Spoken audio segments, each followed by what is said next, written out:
ओम शांति।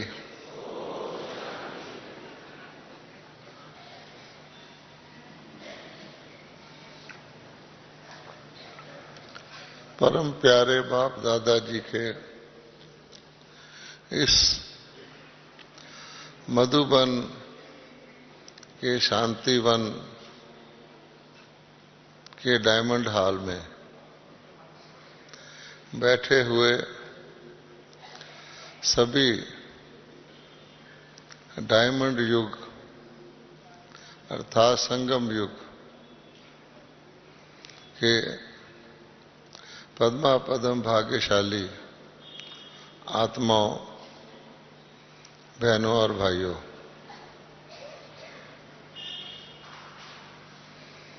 सचमुच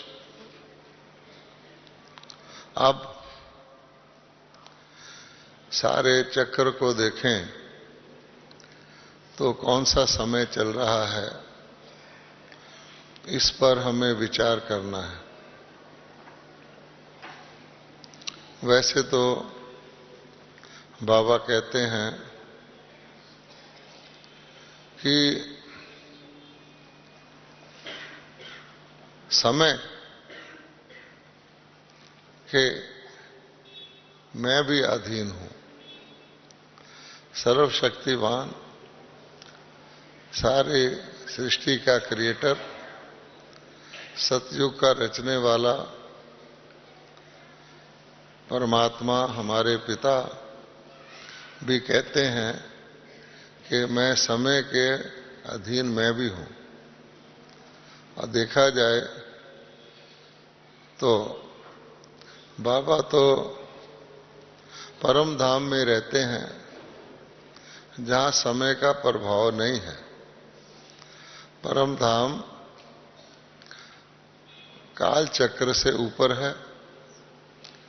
हमारा बाबा भी काल चक्र से ऊपर है, अजन्मा है, सूर्य चांद तारों से परे रहने वाला है। फिर भी जब इस धरती पर आते हैं तो उनको भी इस काल के समय के नियम के अनुसार चलना होता है।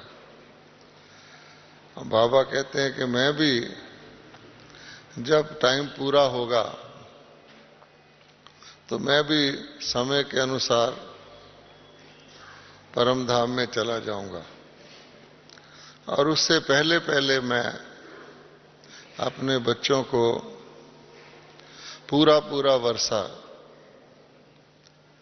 देना चाहता हूं और बच्चे भी बाबा से पूरा पूरा वर्षा लेना चाहते हैं। फिर हमको वर्षा लेने में इतना टाइम क्यों लग रहा है? प्रश्न ये है कि जब जीवन मुक्ति और मुक्ति प्राप्त करने का समय कितना चाहिए? 1 सेकंड। बाबा कहते हैं सेकंड में मुक्ति, सेकंड में जीवन मुक्ति। तो 1 सेकंड वाली चीज को हम इतना लंबा क्यों कर रहे हैं? मास वर्ष जो हो गया वो तो ठीक, आगे का क्या प्लान है? कितने समय में हमने 1 सेकंड की जीवन मुक्ति को पाना है? तो आप देखेंगे कि सारा खेल एक बिंदी का है और बिंदी को आप बढ़ा लो। अगर आप बिंदी को फैलाओगे तो क्या बन जाएगा? बिंदी को चारों तरफ से फैलाओगे तो सर्कल बन जाएगा। जितना बड़ा मर्जी सर्कल बना लो और सर्कल को छोटा करो तो बिंदी बन जाएगी। इसीलिए कहा जाता है बिंदु में सिंधु। और सिंधु को हमने बिंदु में धारण करना है। आत्मा क्या है? बिंदु। और ज्ञान क्या है? सिंधु, बाबा का ज्ञान। अगर बाबा कहते हैं कितना ज्ञान बाबा ने दिया है, ज्ञान का सागर है, और सागर को चिड़ियों ने हप किया, तो बाबा कहते हैं कि सारे समुंदर को स्याही बनाओ, सारे वृक्षों की कलम बनाओ, सारी धरती की स्लेट बनाओ, तो भी वो पूरा नहीं होता। लेकिन उसको समेटना किसमें है? बिंदु में। और सारी दुनिया में सबसे बड़ी आश्चर्य की चीज बाबा क्या बताते हैं? दुनिया वाले तो 7 वंडर ऑफ द वर्ल्ड कहते हैं, लेकिन सबसे बड़ा वंडर ऑफ द वर्ल्ड क्या है? क्या है? कि मुझ छोटी सी बिंदु आत्मा में 84 जन्मों का इतना पाठ भरा हुआ है तो वंडर। अच्छा, अब एक समय होता है फैलाने का और एक समय होता है समेटने का। तो अभी समय कौन सा है? जब हम सतयुग में आए, इस धरती पर अपना पाठ शुरू किया तो फैलाया, और बहुत लंबा फैलाया। सतयुग गया, त्रेता गया, द्वापर गया, कलयुग गया, संगम भी लगभग पूरा हो रहा। अब कौन सा टाइम है समेटने का? तो इतने बड़े चक्कर को समेट समेट समेट कर हमने बिंदु में वापस लाना है, क्योंकि वो बिंदु ही जो है ऊपर जाएगा। तो इसलिए बाबा ने 3 बिंदियों का महत्व बताया हुआ है कि अगर आपने माया जीत बनना है तो 3 ताले लगाओ। एक ताला काम नहीं करेगा, एक आत्मा का, शरीर नहीं, इतना लंबा चौड़ा शरीर नहीं,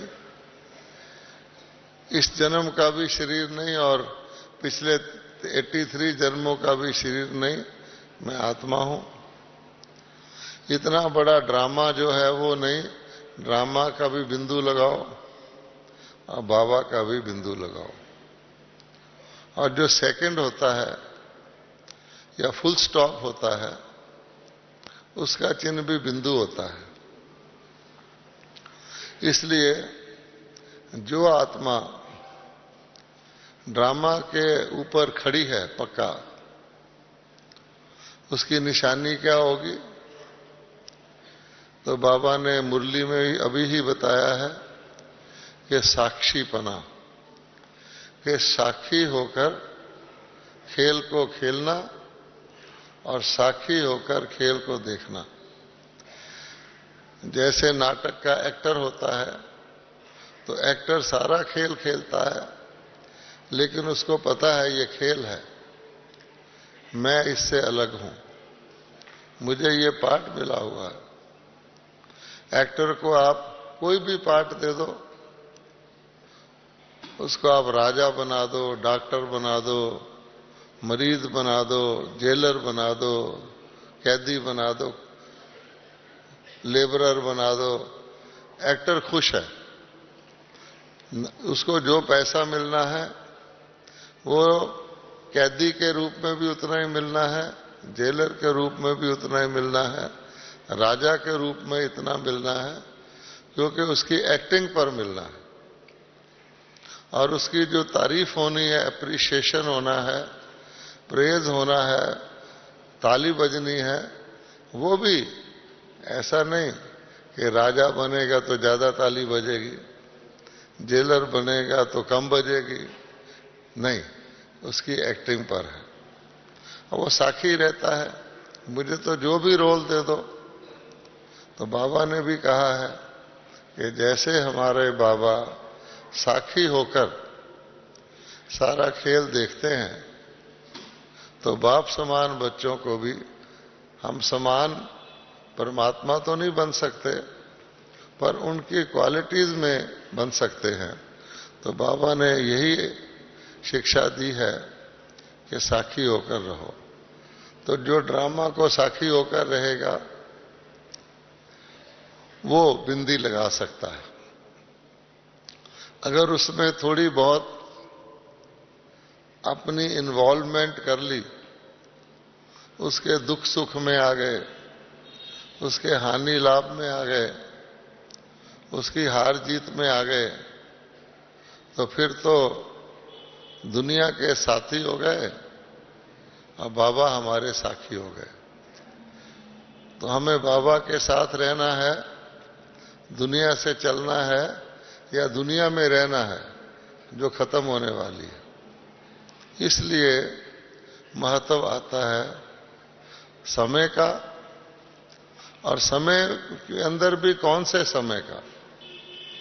एक आदि का समय है, एक मध्य का समय है और एक अंत का समय है।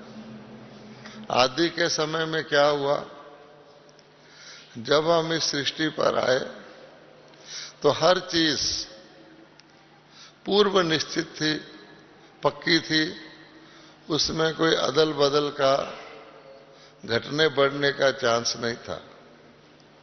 हर काम ठीक समय पर, ठीक स्थान पर, ठीक तरह से होता था। सतयुग था। धीरे धीरे आप अपने सामने दुनिया का सारा खेल लाइए जो हम गुजर के आए हैं। धीरे धीरे धीरे धीरे धीरे अब अंत तक क्या हो गया, जो हर चीज ठीक समय पर, ठीक स्थान पर, ठीक रीति से होती थी, अब क्या हो गया, पूर्ण निश्चितता से पूर्ण अनिश्चितता हो गई। किसी भी चीज का भरोसा नहीं, कभी भी किसी को भी कुछ भी हो सकता है। टोटल अनिश्चितता हो गई। तो उस समय में आज हम आ गए। अब हमें जाना कौन से समय में है फिर। बाबा कहते हैं मैं आपको इस भव सागर से पार तुम्हारी यात्रा को कंप्लीट करके वहां फिर ले जाना चाहता हूं।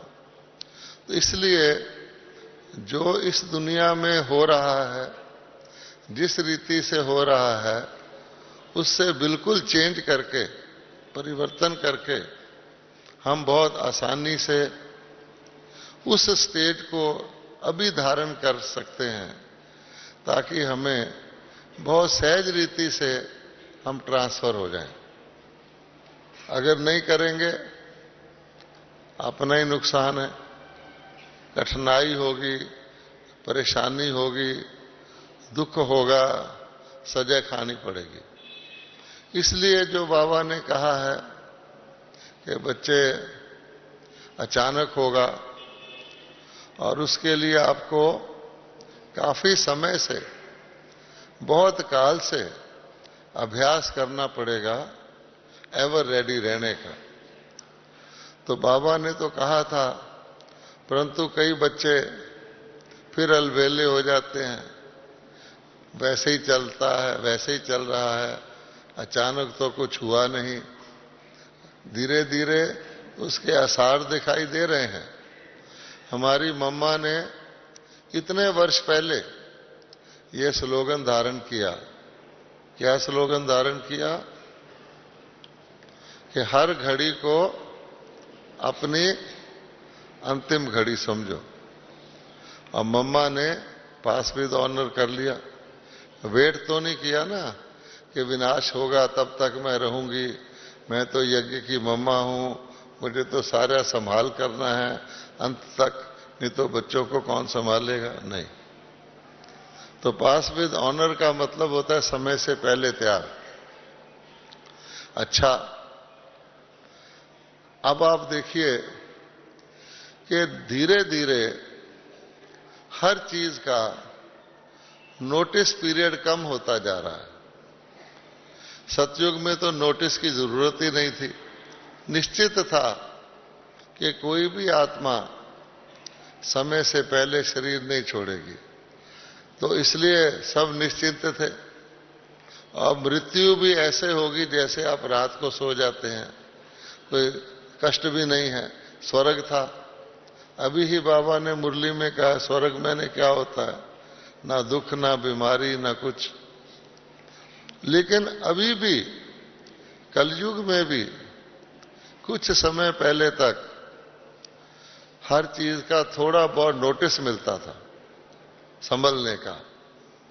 आप जानते हैं कि 50-60 साल पहले जब कभी बारिश आनी होती थी तो आप बाहर हैं तो पहले बादल आएंगे, फिर बादल घने होंगे, फिर काले होंगे, फिर थोड़ा थोड़ा गरजेंगे, फिर थोड़ी थोड़ी बिजली चमकेगी, फिर जाके पहली बूंद गिरेगी।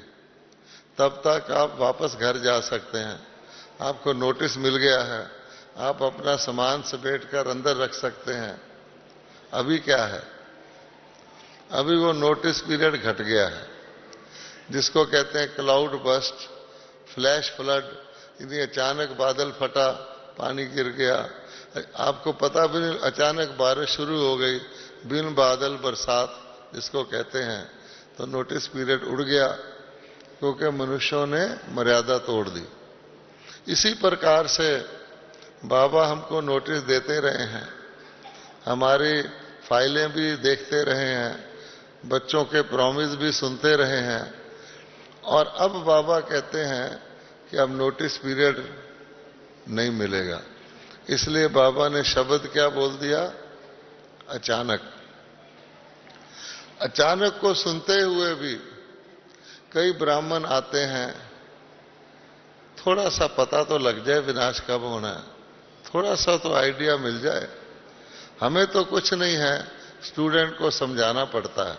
ऐसे भी रॉयल ढंग से भी पूछते हैं, अब हम अगली पढ़ाई पढ़ें कि ना पढ़ें, गांव में भैंस है उसको बेचें कि ना बेचें, हैं, बहुत कुछ हमने सरेंडर करना है, अभी करें कि रखें। तो इस प्रकार के प्रश्न क्यों उठते हैं? इसको कहा जाता है कि बाबा कहता है सफल करो, समय को सफल करो, साधनों को सफल करो, हल्के हो जाओगे तो कुछ भी नहीं है, आपको कोई कष्ट नहीं होगा और ही हल्के होके सेवा करोगे, नहीं तो उन चीजों में ध्यान जाता है, वेस्ट जाएंगी।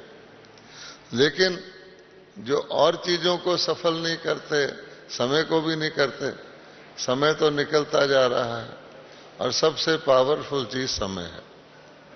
एक प्रश्न आप अपने से पूछिए, अगर आप ये जानना चाहते हैं कि ड्रामा कब पूरा होगा, संगम कब पूरा होगा, तो एक प्रश्न आप अपने से पूछिए जो मम्मा ने कहा था इतने साल पहले। क्या हम में से किसी को भी अपने स्वास्थ्य का भरोसा है?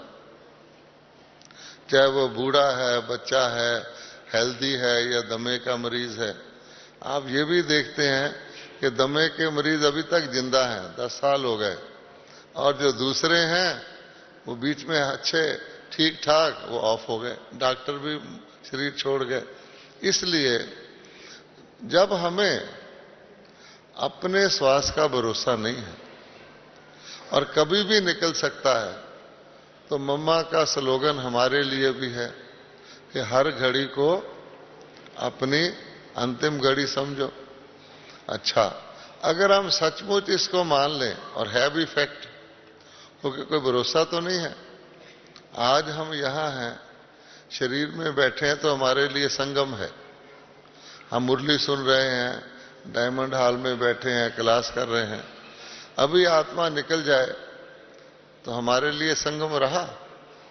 हमारे लिए तो पूरा हो गया ना। आप मरे जग परले। इसलिए कभी भी आपको प्रश्न उठे कि संगम की समाप्ति में कितना समय है, तो अपने पर ये प्रश्न लगा लेना कि जब तक मैं इस बॉडी में हूं, ये ब्राह्मण का बहुत पद्मा पदम भाग्यशाली शरीर है, और परमात्मा कहता है बच्चे भी मेरे से भी आगे हैं, क्योंकि बच्चों को अपना शरीर है, मुझे अपना शरीर नहीं है। ठीक है। और जो हमारे एडवांस पार्टी में चले गए, जब तक उनको अपना शरीर था तब तक उनके लिए संगम था, शरीर छूटा संगम खत्म। इसलिए हमें हर वक्त जो बाबा ने कहा हुआ सेकंड में मुक्ति जीवन मुक्ति, तो हर सेकंड को मोस्ट वैल्यूएबल समझना है। दूसरी बात, संगम की जो एक घड़ी है, एक संकल्प है, एक आपका बोल है, एक आपका कर्म है, उसका कनेक्शन हमारे 21 जन्मों से है। और जन्मों में अभी किया अभी फल ले लिया, उसी जन्म में किया उसी जन्म में प्रभाव हो गया।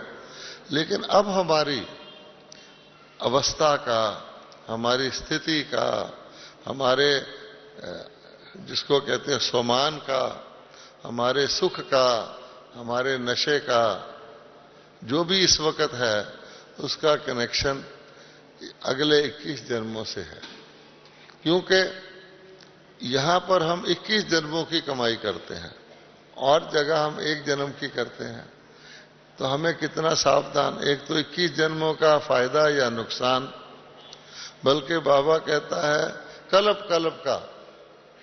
रोज बाबा कहता है अंत में आपको जब पता लगेगा, आज भी कहा है, करतूत शब्द बाबा ने यूज किया है, आपको पता लगेगा कि हमको ये मिल सकता था, हमने ये खोया, तो बाबा कहता है बहुत पछताएंगे, खून के आंसू आएंगे। क्योंकि ना सिर्फ इस जन्म खोया, उस वक्त ये भी याद आएगा कि कल्प कल्प के लिए खोया। अगर थोड़ी सी इस वक्त अटेंशन दे लें तो कल्प कल्प का फायदा है।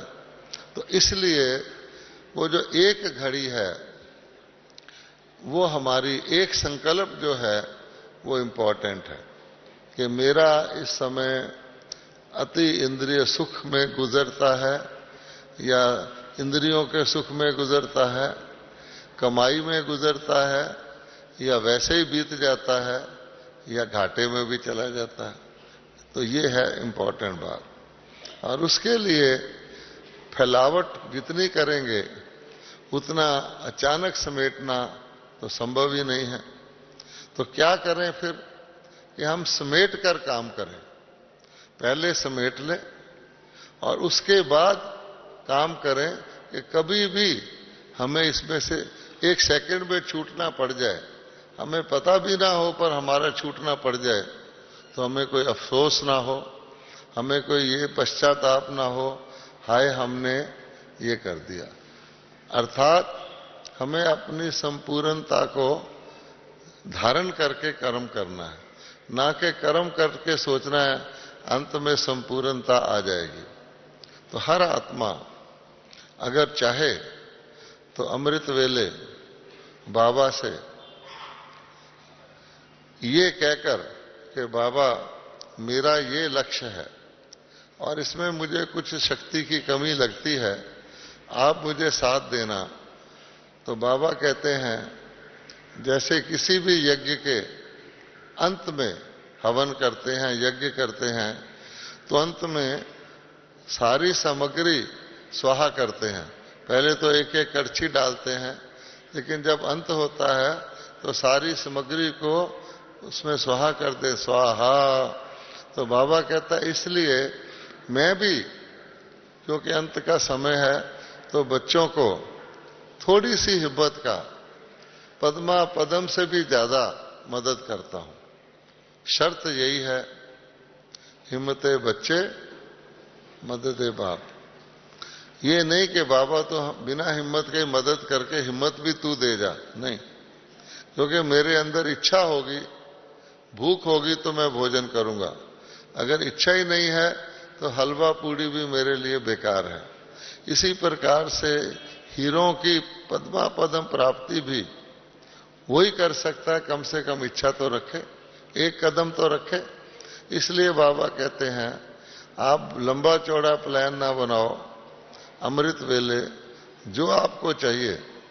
अगर किसी माया की कमजोरी से बचना चाहते हैं, वो भी बाबा को कहें, बाबा इससे मुझे बचाना। और कोई शक्तिशाली पुरुषार्थ करना चाहते हैं तीव्र गति का, तो भी आप अमृत वेले कहें, क्योंकि बाबा ने अमृत वेले का टाइम फिक्स किया हुआ है।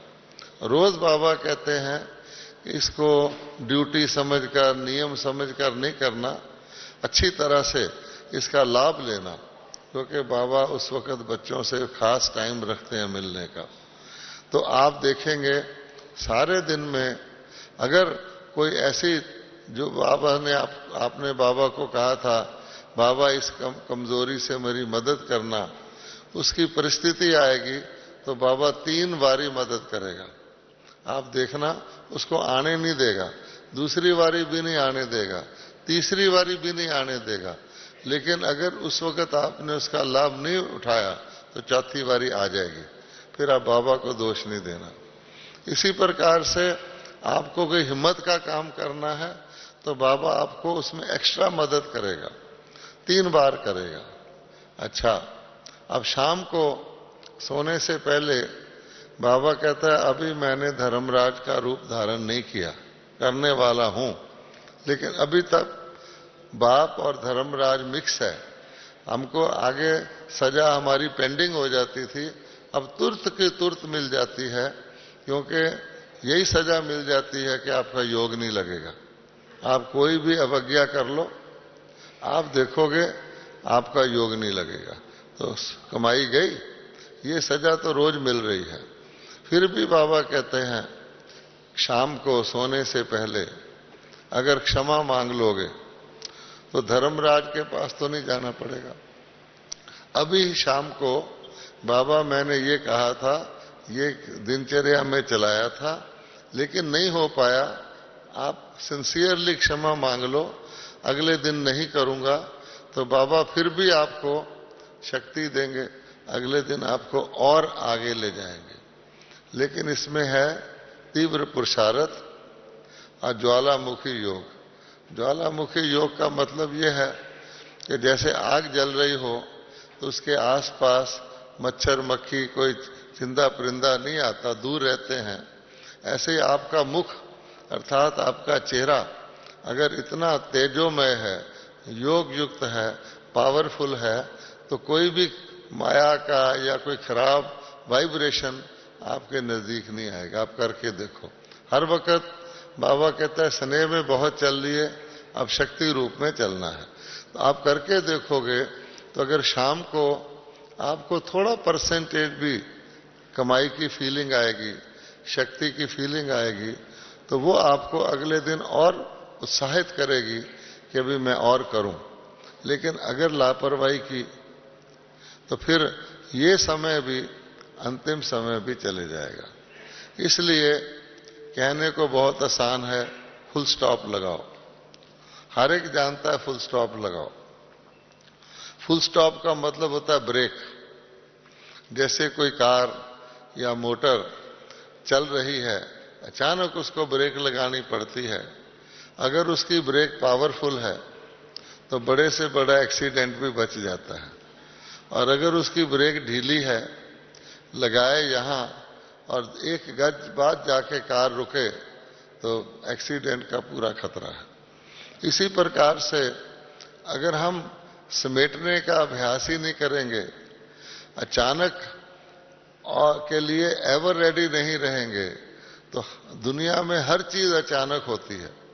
हम अभी आराम से बैठे हैं, अभी अर्थक्वेक आ जाए तो घंटी बजा के थोड़ी आएगा मैं आ रहा हूं, आप हॉल खाली कर दो। या कोई और लड़ाई हो जाए, तो इसलिए मृत्यु हो जाए, बैठे बैठे हार्ट फेल हो जाए, कुछ भी हो सकता है, कलयुग है, तो अचानक है। तो अचानक की तैयारी अचानक के वक्त तो होगी नहीं। हम कहें अच्छा हम तो तैयार हैं, उस वक्त देख लेंगे, नहीं। इसलिए अचानक का मतलब यह है कि पहले से तैयार, और इतना तैयार कि अभी कहें अभी फुल स्टॉप लग जाए और आत्मा कोई तकलीफ, कोई चिंता, कोई जिसको कहते हैं पश्चाताप के बगैर फ्री हो जाए। अब उसका क्या तरीका है? तो बाबा ने वो भी बता दिया। दुनिया के लोग मृत्यु से इसलिए डरते हैं, जो बॉडी कॉन्शियस हैं, उनको तो आत्मा बिंदी का भी पता नहीं है, और वो सोचते हैं अभी शरीर छूट जाएगा तो मेरा घर, मेरा पैसा, मेरा बैंक, मेरा उसका क्या होगा। हमको तो बाबा ने बहुत समय से ज्ञान दिया है कि ये सब चीजें आत्मा की अपनी ही क्वालिटीज के अनुसार उसको मिली हुई हैं। यहां से छोड़ेगी, कहीं भी जाएगी तो जितनी उसकी क्वालिटीज हैं उसके अनुसार फिर मिल जाएंगी। जैसे किसी डिस्ट्रिक्ट का कलेक्टर होता है या डिप्टी कमिश्नर होता है, उसको कोठी, उसको चपरासी, दफ्तर, बंगला मिला रहता है। हर शहर में लिखा होता है ये डीसी का बंगला है।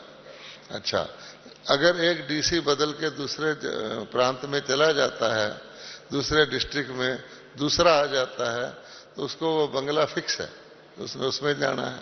इसी प्रकार से अगर हम अपना चोला बदल लेते हैं तो ऐसा नहीं कि मेरे पास कार है तो अगले जन्म में मेरे पास साइकिल भी नहीं होगा, नहीं। जैसी जैसी किसी आत्मा की क्वालिटी है वो तो मिला हुआ ही है, इतना ज्ञान तो हमें है। किंतु अब बाबा कहता है कि अब तुम्हारे को अगले जन्मों में तो जाना नहीं है ना, हमें कहीं और जाना है। अगले जन्मों में तो देहधारी कर्म भोग वाले जन्म मरण में आते हैं। अब तो बाबा कहते हैं अपनी मर्जी से, अपनी शक्ति से हमको जीवन मुक्त दुनिया में जाना है, मुक्ति में भी नहीं जाना। मुक्ति से हमने क्रॉस करना है। तो पहली शर्त यह है कि हम अपने अंदर ये संस्कार धारण करें कि अभी हम जो कुछ कर रहे हैं, चाहे लौकिक कर रहे हैं चाहे अलौकिक कर रहे हैं, ये भी एक पार्ट है। ये सदा चलने वाला नहीं है, बल्कि बहुत जल्दी इसको समाप्त होना है। इसलिए हम पहले से जहां जाना है वहां का अपना रास्ता क्लियर कर ले। जैसे कन्या को ससुराल में जाती है तो पहले ससुराल वालों के पास आना जाना हो जाता है, कोई चीज लेके जाते हैं, कोई लेके आते हैं, क्लियर करते हैं रास्ता। तो बाबा ने हमें बताया है आप यात्रा करो। रोज बाबा कहते हैं इस यात्रा करने से आपका मन जो इधर उधर फैला हुआ है वो कंट्रोल में आएगा और अपनी मर्जी से आप इन एडवांस यात्रा कर आओगे। जैसे कोई चिड़िया भी घोंसला बनाती है तो पहले वहां जाके 2-4 बारी बैठ के देखती है इधर कोई डिस्टरबेंस तो नहीं है, सेफ है, कोई मुझे तंग तो नहीं करेगा, फिर बनाती है।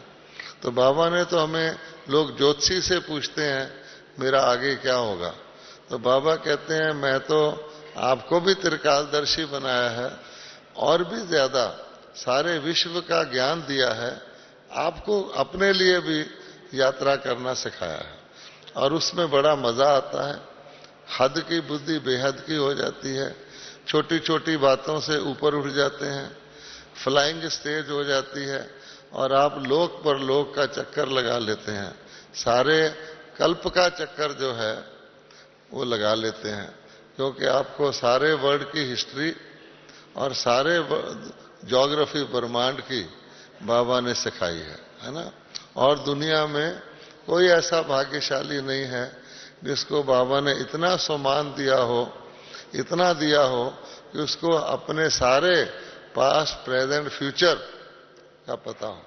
दुनिया में हिस्ट्री होती पास्ट की, कोई भी व्यक्ति फ्यूचर की को हिस्ट्री नहीं कहता, जब घट जाए तो उसको हिस्ट्री कहता है। आज जौन सी सरकार भारत में चल रही है वो हिस्ट्री है, 1 साल बाद कौन सी चलेगी उसका कोई नहीं बोल सकता, लेकिन बाबा ने तो हमको फ्यूचर की भी हिस्ट्री बता दी। दुनिया में ऐसा कोई नहीं है, फ्यूचर की भी हिस्ट्री पता है। इसलिए बाबा ने आसान करने के लिए, कोई भी कर सकता है कि हम यहां हैं, इस वक्त हमें पता है हम संगम पर हैं और आगे कहां जाना है, इसके बाद हमारा नेक्स्ट बस स्टॉप कौन सा है। आपके ख्याल में नेक्स्ट बस स्टॉप कौन सा है? अभी हमें फरिश्ता बनना है, ठीक है ना। सीधा सीधा कोई कहे मैं स्वर्ग में आ जाऊंगा जैसे हम अज्ञानियों को म्यूजियम दिखाते हैं, ये नरक है, ये स्वर्ग है, नरक खत्म हो जाएगा, स्वर्ग आ जाएगा, बड़े खुश होते हैं, ये तो बड़ा अच्छा है। उनको ये नहीं पता कि नरक वाले सारे तो स्वर्ग में नहीं आएंगे, बीच में कुछ और भी चीज है। तो हमें तो बाबा ने बता दिया है कि पहले आप शूद्र थे, फिर आप ब्राह्मण बने, उसके बाद क्या होना है? उसके बाद हमें फरिश्ता बनना है, फरिश्ता के बाद आत्मा बनना है, आत्मा के बाद देवता बनना है। ठीक है ना? तो सारी मंजिल तो बताई हुई है। तो अभी हमें क्या करना है? तो जो अगला रूप है उसको हमें यही धारण करना है। ठीक है ना? तो इसलिए बाबा कहता है, एक तो फरिश्ता है कि जब आप शरीर छोड़ देंगे, एक है कि यहां ही फरिश्ता बन जाए। तो जैसे किसी को सतयुग में जाना हो, उसको क्या करना पड़ेगा? जो भी ज्ञान मिलता है उसके आधार पर क्या करना पड़ेगा? सतयुग में झूठ होता है? नहीं, तो उसको झूठ छोड़ना होगा। अच्छा, सतयुग में किसी की बुराई होती है? नहीं, तो उसको अपने दिल में सबका अच्छा सोचना होगा।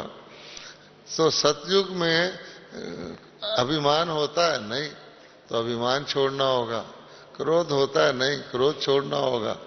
तो जो चीजें वहां चलती हैं वो हमें यही धारण करनी है।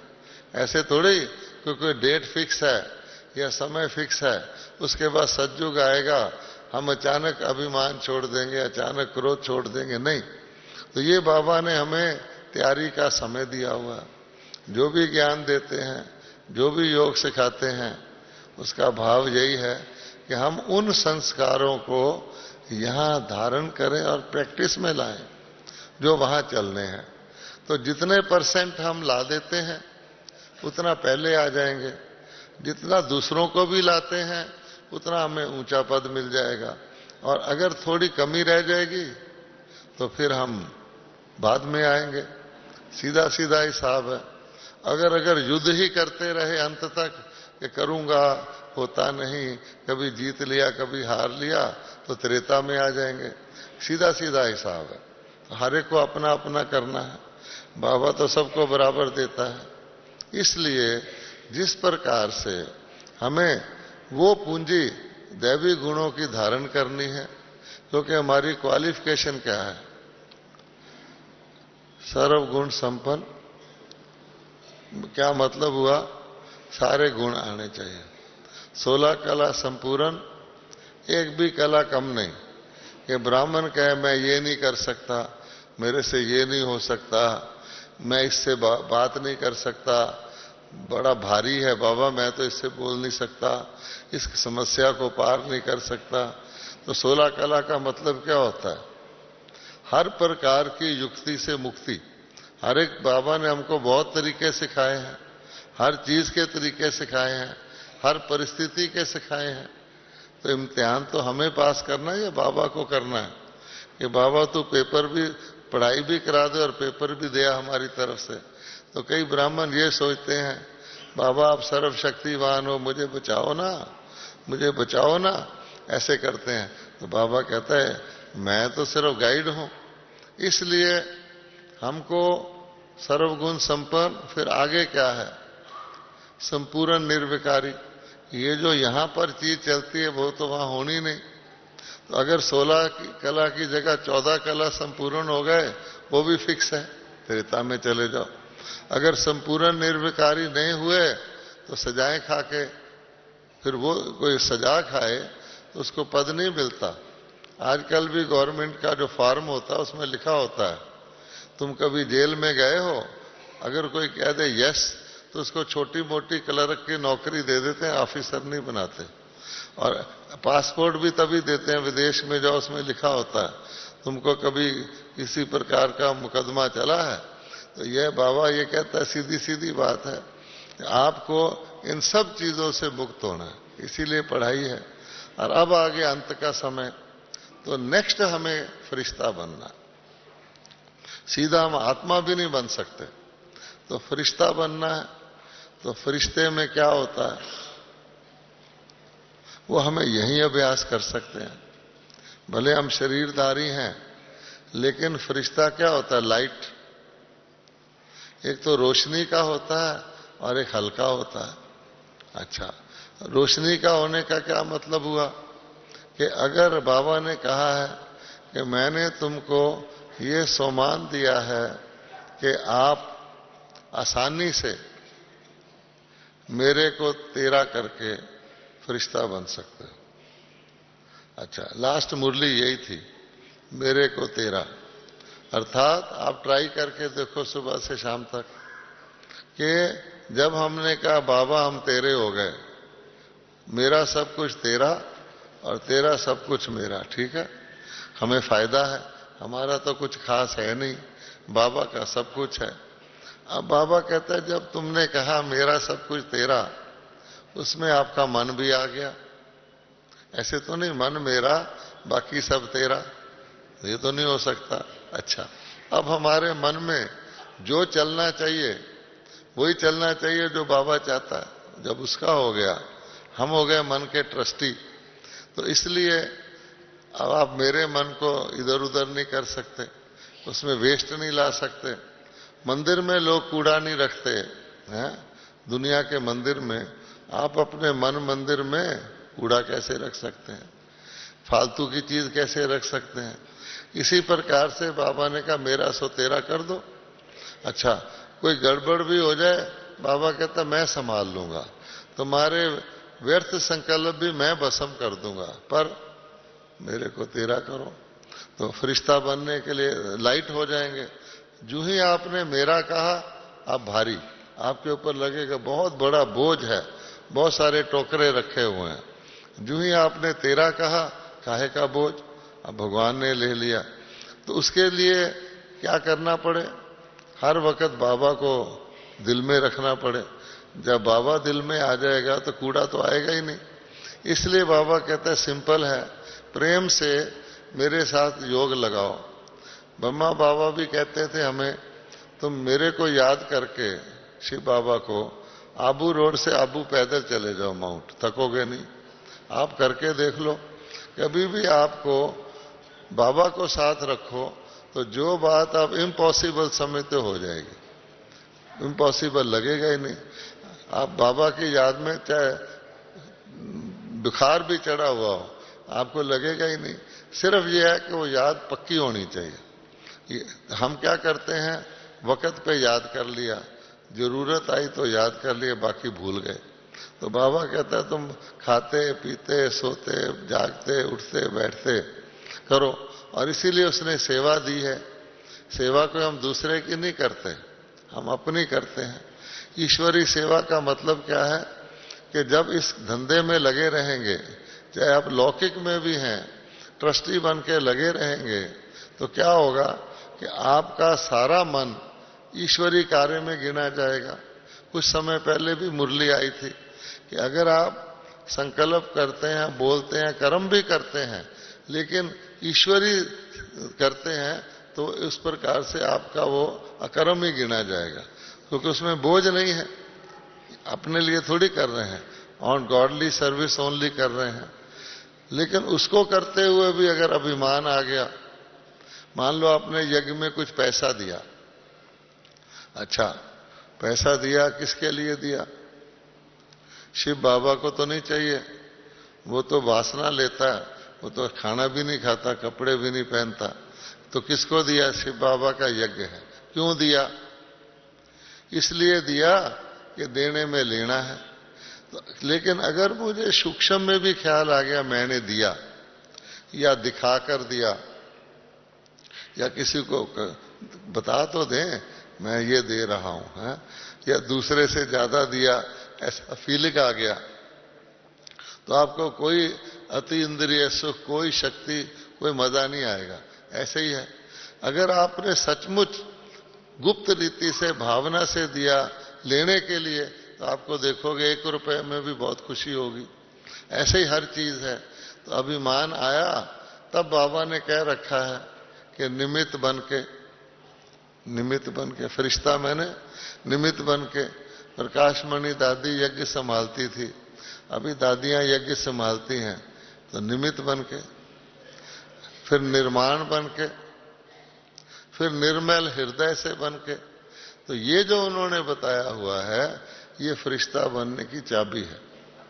हम सेवा भी करते हैं, योग भी लगाते हैं, मेहनत भी करते हैं, फिर कहते हैं शुरू शुरू में तो बहुत नशा करता था, अभी ना चल रहे हैं, लेकिन वो मजा नहीं है। क्यों नहीं है? कोई कारण तो होगा कि नहीं? तो बाबा कहता है ये मेहनत का रास्ता ही नहीं है। मेहनत अनाड़ी करता है। अगर इस ज्ञान मार्ग में सहज ज्ञान, सहज योग, अतिरिक्त इंद्रिय सुख का झूला, भगवान का साथ, और उसको हम कहें मेहनत लग रही है, तो रुक जाना चाहिए। सोचो ये गलत रास्ता तो नहीं है। मोहब्बत के रास्ते को कोई मेहनत का, आप क्या मेहनत से योग लगा के परम धाम जा सकते हो? या मेहनत से सूक्ष्म वतन में जा सकते हो? काहे से जा सकते हो? मोहब्बत से। आप बाबा के प्रेम में बैठ जाओ, आपको ऐसे लगेगा कि परम धाम तो क्या, बिल्कुल बाबा साथ ही है। आपको वो खुशी होगी, होती है ना कभी कभी, तो वो रोज क्यों नहीं होती? इसलिए कि हम वो छोड़ के मेहनत में बैठ जाते, परम धाम में जाएं।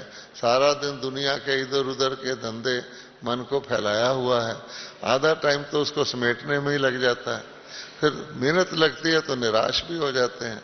इसलिए सदा नशे में रहना यही फरिश्तापन है। अपने आप को मधुबन में आए हैं, चलो और भी अच्छा है, ये तो दुनिया ही फरिश्तों की है। यहाँ तो लोगों को ये भी भूल जाता है सोमवार है या गुरुवार है ना? तो उस ऐसे लोक में आके इतने दिन तो कम से कम फरिश्तेपन का मजा लो। उसमें वाचा कम करो, फरिश्ता ज्यादा बोलता नहीं है। सोचो कम, फरिश्ता ज्यादा, उसको सोचने की जरूरत ही नहीं है। संकल्प नहीं करो, फरिश्ते का तो काम होता है खुशी देना, शांति देना। कोई उसको फरिश्ते को देख ले तो आप ही उसको शांति मिल जाती, जैसे मूर्ति को देखता है। ऐसा अभ्यास हम यहां कर सकते हैं। इसलिए खुशी का, आसान प्रेम का ये रास्ता है। जैसे आप अपने घर जाते हैं, आपको कभी नहीं पूछना पड़ता मेरी गली नंबर क्या है, मेरा मकान नंबर क्या है। अपने आप आपके पांव अपने घर चले जाते हैं।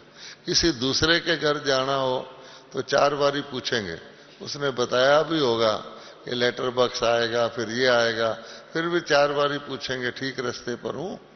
इसीलिए बाबा कहता है ये तो आपका अपना घर है, परम धाम। आज भी बाबा ने कहा आपकी अचल प्रॉपर्टी है, इमूवेबल, परमानेंट। सारे चक्कर में आपका वो घर फिक्स है। आप ताला ना भी लगाओ, कोई उसमें एंटर नहीं होगा, आपका ही फिक्स है।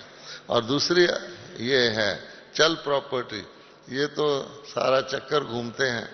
लेकिन बाबा दुख के समय ज्ञान नहीं देता, देवताओं को कलयुग का ज्ञान नहीं देता, हमको सतयुग का ज्ञान देता है। तो कोई जेल में बैठा हो और उसको आगे का ज्ञान मिले तो छूटने वाला है, ये तो सुख का ज्ञान है ना। इसलिए बाबा कहते हैं मैं तो ऐन ठीक मौके पे आता हूं जब आप छूटने के तैयार भी हो, दुनिया में कोई सार नहीं है, उधर से मैं तुम्हें स्वर्ग दे रहा हूं, शांति दे रहा हूं, तो इसमें और क्या चाहिए। तो जिसको कहते हैं गोप गोपियां सुध बुध भूल जाते थे, तो यहां तो हमें इस दुनिया की सुध बुध भूल के उस दुनिया के नशे में चलोगे तो आप देखोगे आप फरिश्ता हो। तो ऐसा करके देखिए। ओम शांति।